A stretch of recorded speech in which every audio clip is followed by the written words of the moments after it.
Hey everyone, and welcome back to Western Flavors. Before we begin our new episode, let's recap the jaw-dropping events from our last story. After the chaos of the failed wedding, the world learned of Borden's miraculous return. We saw a flashback to Nathan's slick escape, revealing his powerful network and his sister Gracie. Meanwhile, Ty, after a grueling night at the police station, was finally free to come home. The story ended on the most powerful cliffhanger yet, as a nervous Jack prepared Lyndy for a special visitor, and Ty arrived back at Heartland, falling to his knees as his daughter, seeing him for the first time, whispered, "Daddy." If you missed that incredible story, the full playlist is linked for you in the description below. If you're enjoying this new season, please take a second to hit that like button and be sure to subscribe so you never miss a chapter. Now today, we see what happens in the quiet, heart-stopping moments that follow that single impossible word. The word, a single, fragile, and questioning whisper, hung in the warm golden air of the Heartland afternoon. "Daddy?" It was a sound of such profound, impossible hope that it seemed to stop time itself. Ty was on his knees in the soft green grass of the yard, the world a blurry, swimming mess of unshed tears. He looked at the small, perfect girl who stood a few feet away, her hand still clutching the comforting, solid presence of her great-grandfather's leg. He saw her face, her beautiful, innocent, and impossibly familiar face, a perfect, miraculous fusion of his own features and Amy's. And in her eyes, he saw not the cautious confusion of a child meeting a stranger, but a dawning, brilliant, and deeply profound light of recognition. She remembered him. The thought was a sunburst in his soul. In the deep, forgotten corners of her 9-year-old heart, a memory of him had survived. He wasn't just a story. He wasn't just a photograph. He was her father. He had spent the entire grueling night at the police station, and the tense, quiet drive home, bracing himself for this very moment. He had been preparing for a long, slow, and patient journey to earn her trust, to win her affection, to slowly, carefully build a new relationship from the ground up. He had been ready for a marathon, a lifetime of patient work to make up for the 4 years he had lost. He had been prepared for her to be scared, to be shy, to see him as the strange, sad man from the disastrous wedding. He had been prepared for anything except this immediate, powerful, and soul-deep recognition. Lyndy did not run. She stayed where she was, her small body frozen, her mind a chaotic, beautiful storm of a child's logic trying to make sense of an adult's miracle. She was looking at a ghost.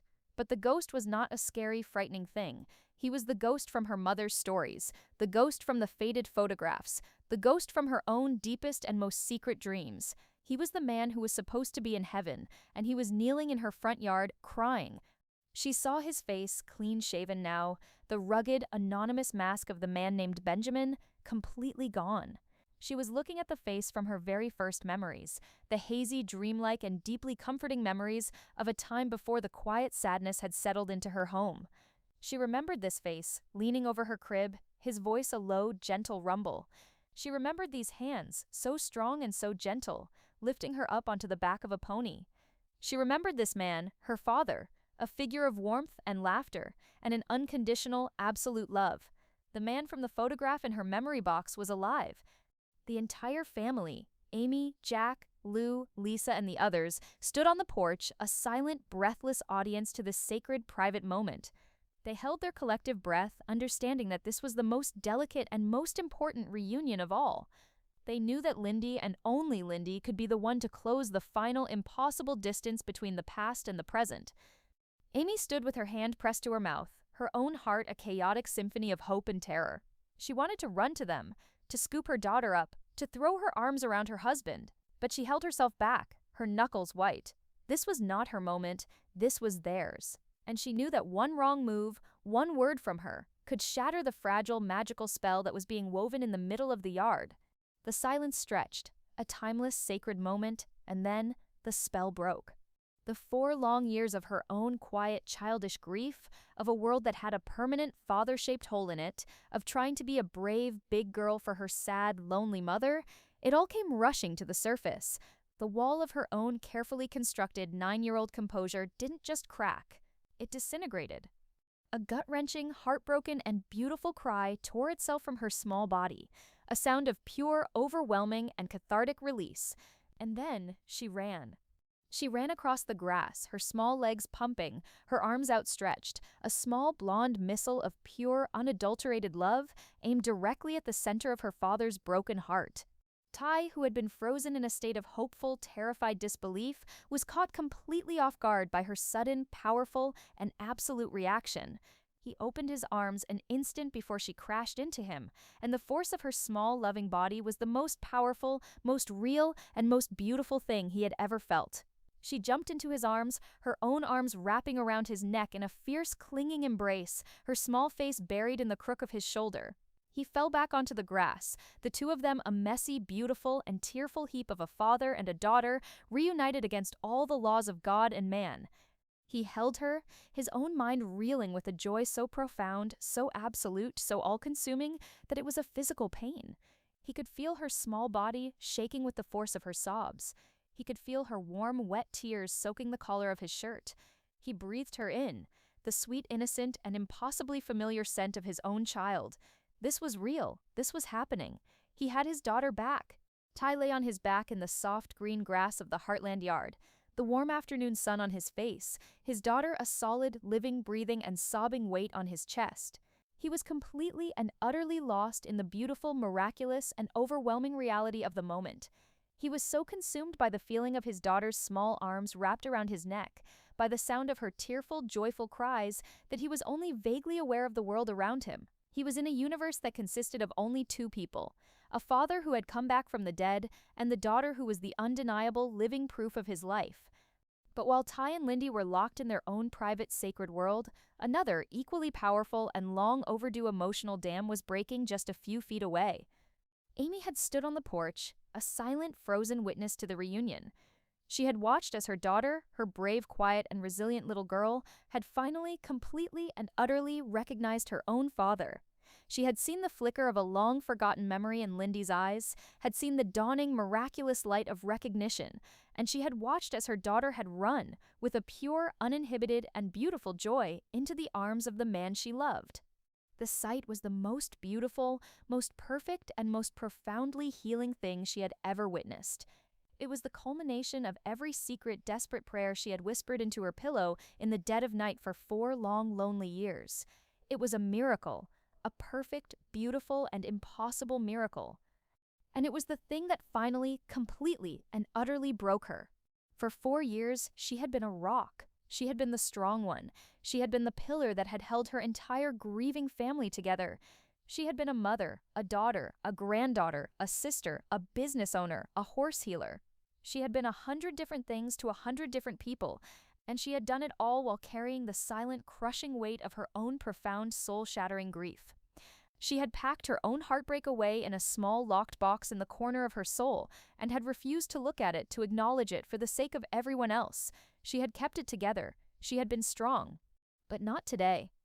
Today, seeing her husband, her living, breathing husband, holding their weeping, joyful daughter in his arms, the strength she had so carefully, so painstakingly, maintained for 1,460 days, finally, blessedly, and completely deserted her.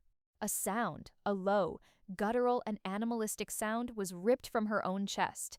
It was the sound of 4 years of suppressed pain, of a grief so profound it had almost destroyed her, finally being given a voice.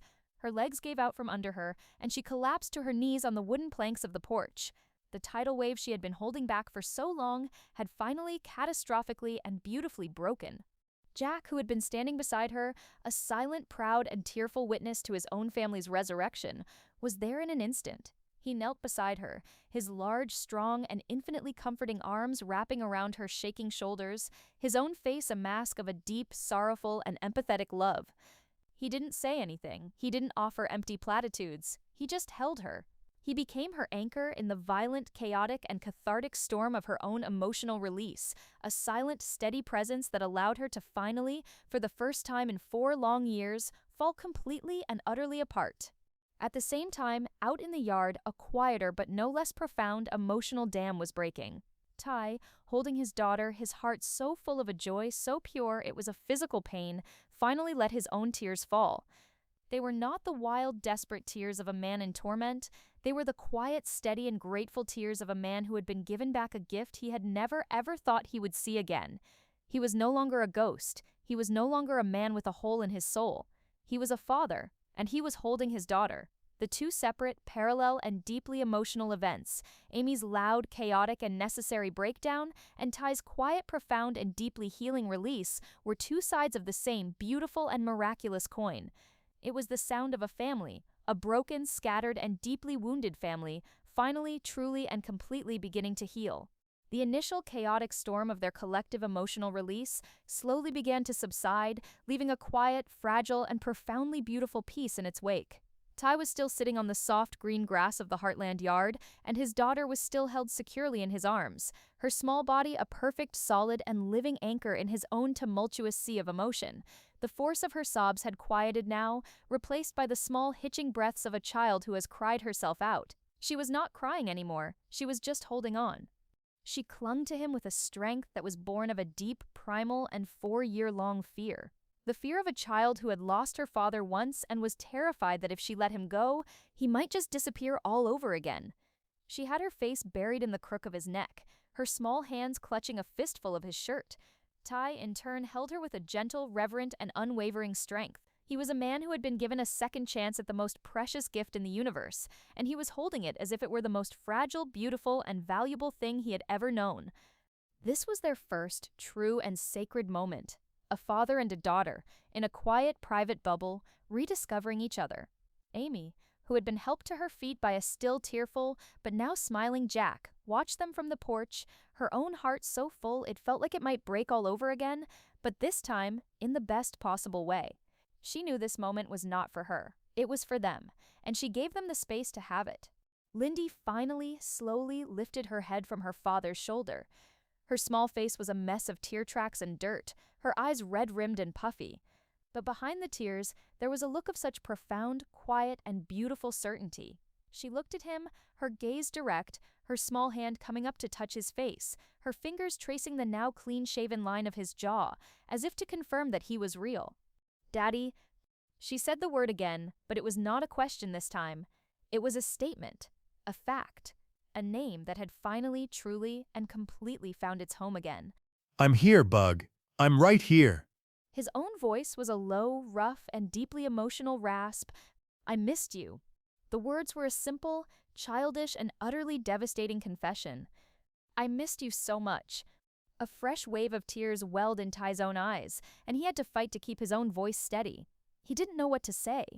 The truth of the last 4 years was a story too dark, too complicated for a child to ever hear. All he could offer her was the simple, profound, and absolute truth of his own heart. "I missed you too, sweetheart. Every single second of every single day.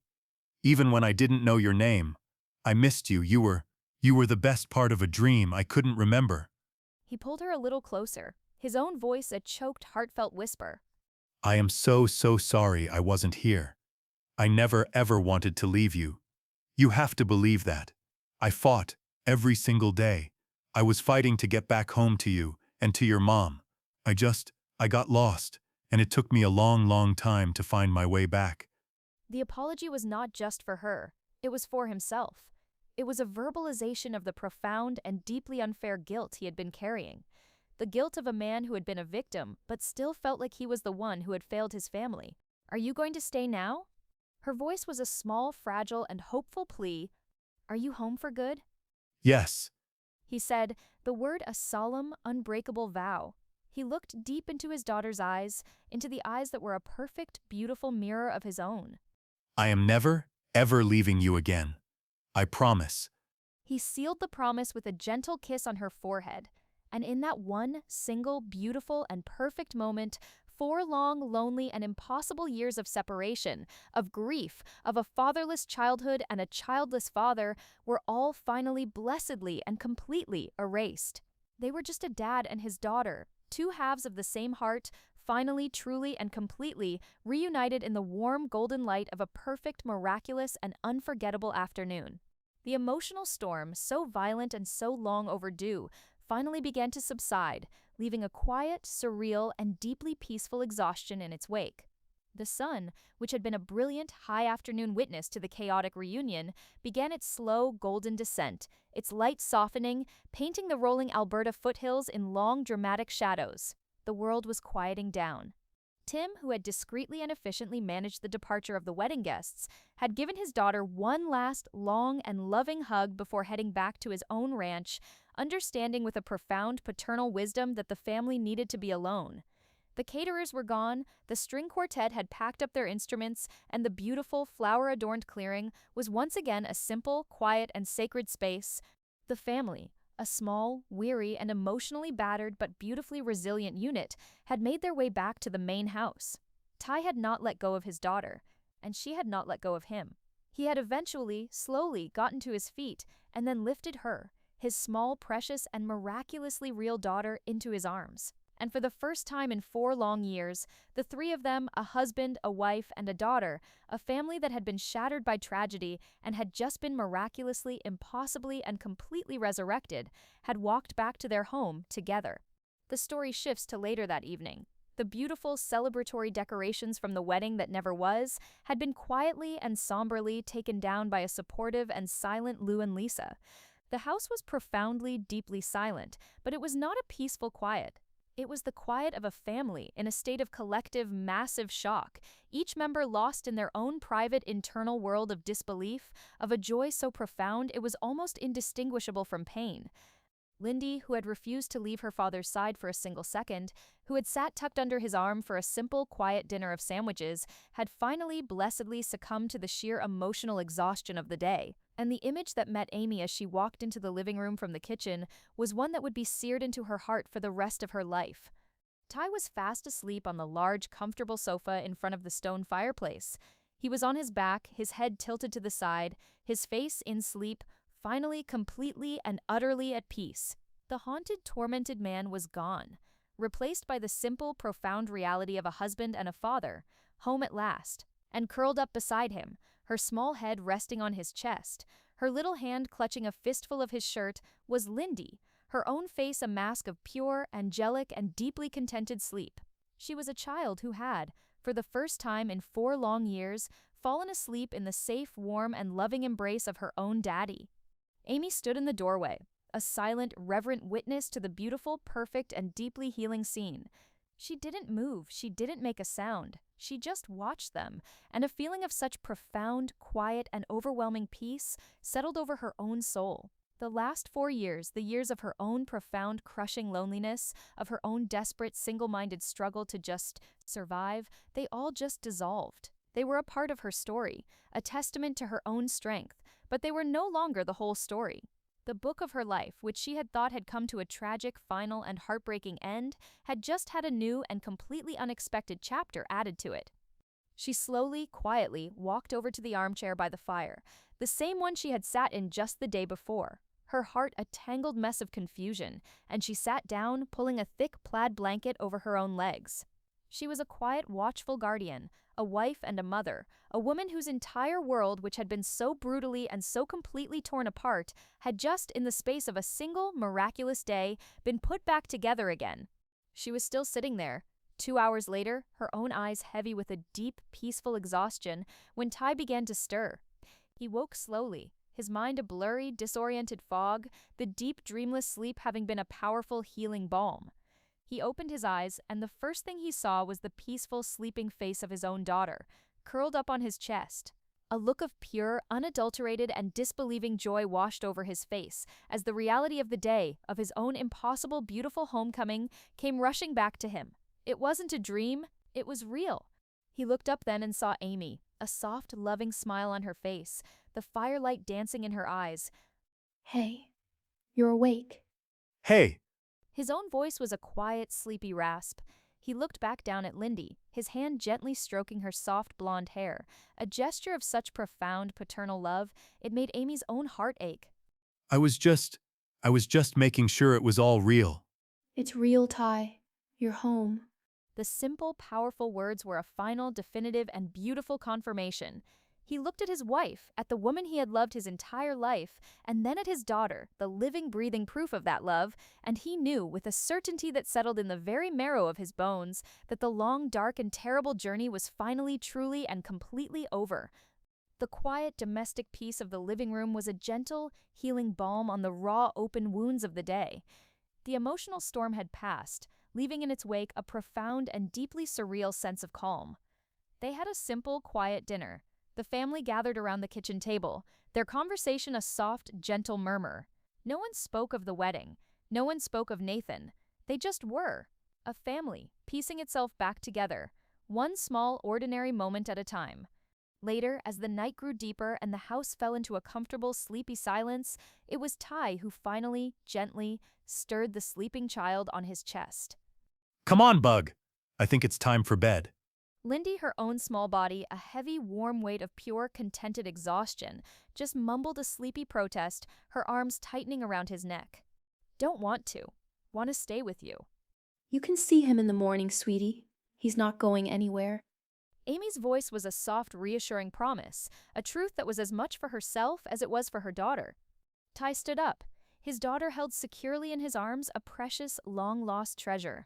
He carried her up the familiar, creaking staircase, Amy following a few steps behind, a quiet, happy witness to this beautiful, ordinary, and miraculous moment. He took her into her room, a room he had only ever seen in his fragmented, dreamlike memories, and he gently tucked her into her small bed. He sat on the edge, his hand stroking her soft, blonde hair. You want a story? She just nodded, her eyes already half closed. He looked around and saw the familiar, well-worn copy of Black Beauty on her nightstand, the same copy his own mother had read to him when he was a boy. He picked it up, the feel of the old, familiar book in his hands, a small, perfect, and deeply healing miracle. He began to read, his voice a low, gentle, and rhythmic murmur in the quiet, dark room, the story a familiar, comforting lullaby. He read until her breathing had deepened into the slow, steady rhythm of a deep, peaceful sleep. He gently placed the book back on the nightstand, leaned down, and kissed her forehead, a father's silent, loving blessing. He stood in the doorway for a long, profound moment, just watching her, his heart so full of a love so fierce, so powerful, that it felt like it might break all over again, but this time it was a beautiful, welcome, and healing kind of break. He came back downstairs and found Amy waiting for him at the back door, which was open to the cool, clear night. She held out a hand to him, a silent, loving invitation. He took it, his fingers lacing with hers, and together they walked out onto the porch, into the vast, profound silence of the Alberta night. They didn't speak. They just stood there, side by side, their shoulders touching, and looked up at the sky. It was a perfect night, a vast black velvet canvas spangled with a million brilliant glittering stars.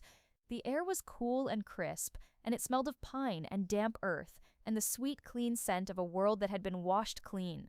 It was a beautiful, full-circle moment. It was on a night just like this, under this same vast and starry sky, that Amy had stood just a few short weeks ago and had whispered his name to the heavens, a desperate, heartbroken plea to a ghost. And now, the ghost was standing beside her, a solid, warm, and living presence, his hand held firmly in hers. She leaned her head on his shoulder, a comfortable, familiar weight. Aren't they beautiful? She whispered, her voice a soft, reverent murmur echoing the words she had spoken to herself in what felt like another lifetime. He turned to look at her beautiful, beloved face illuminated by the soft, silvery light of the moon and the stars, and the look on his own face, the love, the gratitude, the sheer profound and overwhelming miracle of it all, was more powerful, more eloquent than any words could ever be. The story was not over. The road ahead was still long. There were still years of a shared, stolen past to unpack. There was still a dangerous, ruthless enemy to be faced. But in this one single, perfect, and beautiful moment, none of that mattered. They were together. They were a family, and they were home. The final happy ending had not yet been written.